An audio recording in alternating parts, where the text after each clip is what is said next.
In the wake of President Yoon Suk-yeol's sudden declaration of martial law in December, Korea is witnessing a surge of political documentaries set to hit theaters, including films spotlighting Yoon himself and Rep. Lee Jun-sok of the Reform Party, reflecting and potentially intensifying the nation's already deeply polarized political climate. Experts warn this trend risks deepening divisions by encouraging blind loyalty to political figures, while demonizing opponents. This trend is deplorable. It's not about criticizing the actions of these politicians, but rather about them becoming politainers, a term combining politician and entertainer, to imprint their names on the public and gather supporters, Park Sang-byung, a political commentator, said Tuesday. Himnaera, Daehanmingik, directly translated as Cheer Up, Korea, which opens in theaters on Feb. 27, examines modern history from a conservative perspective, from the 1950–53 Korean War to Yoon's declaration of emergency martial law on deck.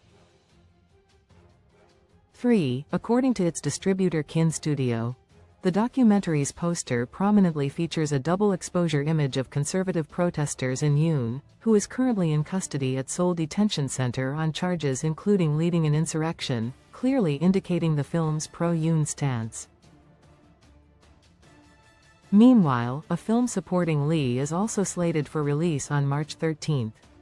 Titled Junstone Year 1, after the 39-year-old politician's nickname Junstone, the movie chronicles Lee's journey from his ouster as chair of the ruling People Power Party to founding the Reform Party and winning a seat in last year's general election.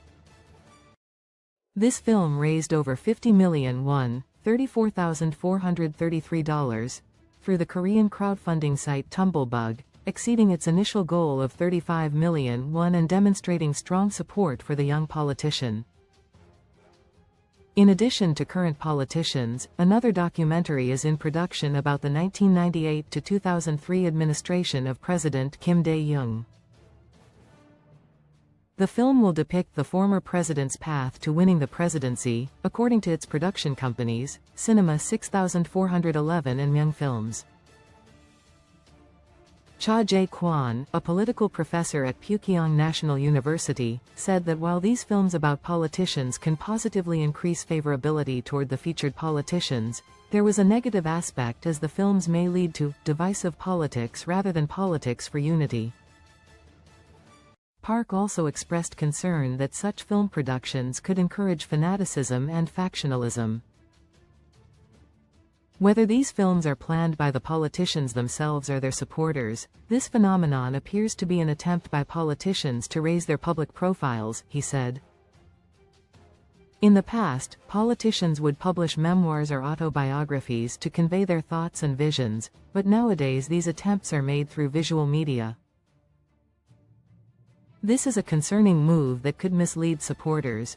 Cha suggested that such attempts to create biases favoring only one's preferred politician should be discouraged in the long term. While freedom of expression as guaranteed by the Constitution should be respected for these films, he said, the production of movies that promote such division ultimately requires self-regulation efforts from politicians themselves, as well as the cultivation of mature civic consciousness among citizens, for this trend to naturally disappear.